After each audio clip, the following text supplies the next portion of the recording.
বিদ্যাকে নিয়েই শেষমেশ চ্যাটার্জি বাড়িতে ফিরে এলো রাজরিত। হ্যাঁ বন্ধুরা, সম্পূর্ণটা জানতে ভিডিওটা প্রথম থেকে শেষ পর্যন্ত দেখতে থাকুন। ধারাবাহিকের শুরুতে দেখা যাচ্ছে কাশ্যপবাবু তো বিদ্যার কাছে এসেছে, বিদ্যাকে বলছে যে আমি জানি তুমি রাজজিৎকে গাড়ি পর্যন্ত পৌঁছে দিতে যাচ্ছ, কিন্তু তার কোনো দরকার নেই, কারণ আমি রাজজিৎকে গাড়ি পর্যন্ত পৌঁছে দেবো আর আমি মাথা উঁচু করে এখান থেকে বেরোবো। তবে কেউ যদি কোনোভাবে আমাদেরকে আঘাত করতে আসে তার কিন্তু সম্পূর্ণ দায় তোমার, বিদ্যা। ভুলে যেও না, তোমার সামনে যেই দুজন এখন দাঁড়িয়ে রয়েছে সেই দুজনের মধ্যে একজন তোমার পিতা আর আরেকজন তোমার স্বামী।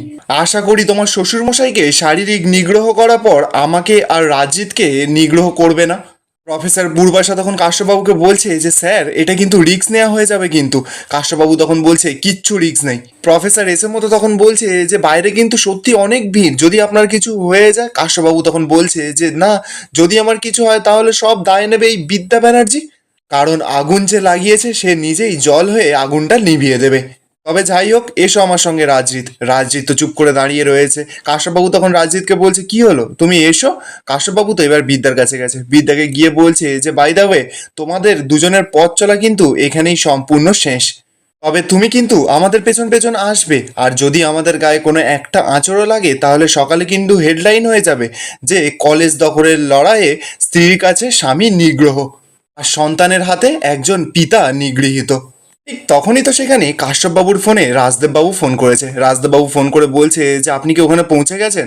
কাশ্যপবাবু তখন জানাচ্ছে যে হ্যাঁ, আমি পৌঁছে গেছি, আপনার ছেলেকে এক্ষুনি আমি নিয়ে আসছি। রাজদেববাবু তখন বলছে যে দেখুন, সাবধানে একটু নিয়ে আসবেন। কাশ্যপবাবু তখন বলছে যে কিচ্ছু হবে না, আপনি কিচ্ছু ভাববেন না, এই বিদ্যাই আমাদেরকে পথ দেখিয়ে নিয়ে যাবে, নইলে ও জানে না ওর সঙ্গে কি হতে পারে। এই বলি তো কাশ্যপবাবু ফোনটা রেখে ওখান থেকে চলে যায়। এরপর পেছন পেছন তো রাজরিতও চলে যায়। বিদ্যার তো বুক ফেটে যাচ্ছে কষ্টে। প্রফেসর এস এম তো এবার শয়তান হয়ে গেছে, বিদ্যার কাছে এসে বলছে যে যান, ওদের পেছন পেছন যান। আপনি নিশ্চয়ই এখন নিজের স্বামীর বিরুদ্ধে, নিজের পিতার বিরুদ্ধে, নিজের পরিবারের বিরুদ্ধে যাবেন না। আপনাদের এই কলেজের স্টুডেন্টরা নিশ্চয়ই তাদের থেকে বেশি ইম্পর্টেন্ট নয়, আর এই প্রোটেস্টও নিশ্চয়ই তাদের বেঁচে থাকার থেকে বেশি ইম্পর্টেন্ট নয়। কি হলো, আপনি চুপ করে দাঁড়িয়ে আছেন কেন? যান। প্রফেসর পূর্বাশা তো এবার এসে বিদ্যাকে বলছে যে স্বার্থপর, স্বার্থপর আপনি। আচ্ছা প্রফেসর এস এম, আপনি আমার সঙ্গে চলুন, আমরা দুজনে যতটা পারি প্রোটেকশন দিয়ে ওনাদেরকে নিয়ে যাই। এই বলেই তো professor S M R professor পূর্বাশা ওখান থেকে বেরিয়ে পড়ে। অপরদিকে দেখা যাচ্ছে কাশ্যপ ব্যানার্জি আর রাজরিত চ্যাটার্জি দুজনে তো বাইরে এসেছে। কলেজের স্টুডেন্টরা তো রাজরিত আর কাশ্যপ ব্যানার্জির নামে স্লোগান দিচ্ছে, বলছে রাজরিত চ্যাটার্জি হায় হায়। রাজজিৎ তো এবার ভয়ে ভয়ে বেরোচ্ছে। তখনই সেখানে থাকা স্টুডেন্টগুলো রাজজিৎকে বলছে যে এগোলেই কিন্তু মেরে দেবো। ঠিক তখনই তো সেখানে বিদ্যা চলে আসে। বিদ্যা এসে বলছে যে কেউ ছুঁয়ে দেখুক ওনাদেরকে। বিদ্যা তো এবার রাজজিতের সামনে এসে দাঁড়িয়েছে। স্টুডেন্টরা তো এবার পুরো ঘাবড়ে গেছে। স্টুডেন্টগুলো তখন বিদ্যাকে বলছে যে এসব কি বলছেন কি আপনি ম্যাম। বিদ্যা তখন স্টুডেন্টগুলোকে সরাসরি বলছে যে ওনাদেরকে যেতে দাও। আরেকটা স্টুডেন্ট তখন বলছে যে ম্যাম, এই লোকটা এখন কলেজের মাথায় দায়িত্বে রয়েছে, এই লোকটাকে কিছুতেই ছাড়া যাবে না ম্যাম। বিদ্যা তখন সরাসরি বলছে যে ওনাদেরকে যেতে দাও। এই বলেই তো বিদ্যা কাশ্যপবাবুর একটা হাত ধরে আর রাজজিতের একটা হাত ধরে, ধরে ওদের দুজনকে প্রোটেক্ট করে গাড়িতে এসে তুলে দেয়। প্রথমে তো কাশ্যপবাবু গাড়িতে বসে পড়েছে, এবার রাজজিৎ যখনই গাড়িতে বসতে যাবে তখনই তো একটা স্টুডেন্ট পেছন থেকে লাঠি এনে রাজজিতের মাথায় মারতে যাবে, সঙ্গে সঙ্গে তো বিদ্যা স্টুডেন্টটার হাতটা ধরে নেয়। এবার বিদ্যা তো ইশারা করে দেয় যে একদম নয়। স্টুডেন্টরা তো এবার ভয়ে পেছনে সরে যায়। বিদ্যা তো এবার রাজজিৎকে আস্তে আস্তে করে গাড়িতে তুলে দেয়। এবার গাড়িটা তো ওখান থেকে চলে যায়। এরপর বেশ কিছুক্ষণ সময় কেটে যায়। কাশ্যপবাবু আর রাজজিৎ তো বাড়িতে চলে গেছে, রাজদেববাবুর বাড়িতে। কাশ্যপবাবু গিয়ে এবার রাজদেববাবুকে বলছে যে আপনার ছেলেকে আমি দিয়ে গেলাম। রাজদেববাবু তো এবার গিয়ে রাজজিৎকে সঙ্গে সঙ্গে জড়িয়ে ধরেছে। রাজজিৎকে বলছে যে জানিস বাবা, আমি খুব ভয়ে ছিলাম। ওই কৃতি, রুষা, পায়েল ওরা যেসব কিছু ফোনে দেখাচ্ছিল আমি সত্যি খুব ভয় পেয়ে গিয়েছিলাম। রাজজিৎ তখন রাজদেববাবুকে বলছে যে আর ভয় পেয়ে কোনো লাভ নেই বাবা, কারণ তোমার বৌমা আমাকে সেফলি এখানে পর্যন্ত পৌঁছে দিয়ে গেছে। সৃঞ্জয়ী তখন টোন কেটে কেটে বলছে যে থাক, আর নিজের বইয়ের গুণগান করে কোনো লাভ নেই। এরা হচ্ছে সেরকম বউ, মানে তোমার বইয়ের কথা বলছি। এরা গৃহস্থকে বলে সজাগ থাকতে আর চোরকে বলে চুরি করতে। সৃঞ্জয়ী তো এবার কাশ্যপবাবুকে বলছে যে আর আপনি কিছু মনে করবেন না, আপনার কন্যা সন্তান হতে পারে কিন্তু ও একদম জজ্জাল মেয়ে। কাশ্যপবাবু তখন সরাসরি বলছে যে না, বিদ্যা আমার মেয়ে নয়, ওর প্রতি কোনো স্নেহ, মমতা, ভালোবাসা কিচ্ছু আমার নেই। আচ্ছা তাহলে এখন আমি আসি, বাড়িতে যাই। রাজদেববাবু তখন এবার কাশ্যপবাবুকে থামিয়ে বলছে যে সে কি, বাড়িতে যাবেন কেন, একটা কফি খেয়ে যান। কাশ্যপবাবু তখন বলছে যে না, আজ থাক, আমি বাড়িতে গিয়েই কফি খাবো। যেদিন আপনার ছেলে আমাকে নিজে হাতে একটা উপহার দেবে তখনই আমি এই বাড়িতে কফি খাবো। রাজজিৎ তখন বলছে যে কি উপহার? কাশ্যপবাবু এবার রাজরিতের কাছে গিয়ে বলছে যে তুমি বিদ্যাকে ছেড়ে দাও। রাজরিত তো এবার অবাক, বলছে যে আপনি ওর বাবা। কাশ্যপবাবু তখন বলছে যে না, হয়ে উঠতে পারিনি।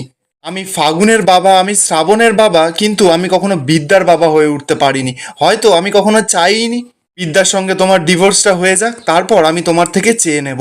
বাবু তো এবার অবাক, কাশ্যপবাবুকে বলছে যে আপনি কি চাইবেন। কাশ্যপবাবু তখন বলছে যে এখন থাক নয় রাজদেব বাবু, আমি ঠিক পরে চেয়ে নেব। এই বলেই তো কাশ্যপবাবু ওখান থেকে চলে যায়। রাজজিৎ তো এবার রেগে আছে। রাজদেব বাবুকে বলছে যে ড্যাডি, ডিভোর্সের কথা কেন উঠছে। রাজদেব বাবু তখন বলছে যে এছাড়া কিন্তু কোনো উপায় নেই। কালকে যখন নিউজে দেখতে পাবে যে এক পরিবারের মধ্যে স্বামী স্ত্রী দুজনের লড়াইয়ে মেতে উঠেছে, এটা কিন্তু আর পারিবারিক কোনো ঘটনা নেই রাজরিত, এটা পুরো পাবলিক ইস্যু হয়ে গেছে, এটা পুরো স্টুডেন্ট ইস্যু হয়ে গেছে। আর এই লড়াইয়ে তো একজন না একজনকে তো হারতেই হবে। আর তুমি যদি বিদ্যাকে ডিভোর্স দাও তাহলে কিন্তু বিদ্যা হেরে যাবে। ও কিন্তু একদম হেরে যাবে। আমি চাই না যে ও মাথা উঁচু করে দাঁড়াক। ওর মাথা থেঁতলে রাজি তখন আটকে নেয়, বলছে যে বা ড্যাডি প্লিজ, ড্যাডি ও আমার স্ত্রী, একটু বোঝার চেষ্টা করো। রাজদেব বাবু তখন সরাসরি বলছে যে হ্যাঁ আমি জানি ও তোমার স্ত্রী, কিন্তু তুমি কি পেয়েছো? সমস্ত কিছু হারিয়েছো, প্রেম, ভালোবাসা, সব কিছু। আর সব থেকে বড় কথা, এই তোমার দুটো সবল পা। এইসব বলেই তো রাজদেব বাবু খুব জোরে জোরে কাঁদছে। রাজজিৎ এবার রাজদেব বাবুকে শান্ত করছে, বলছে প্লিজ ড্যাডি তুমি কেঁদো না প্লিজ।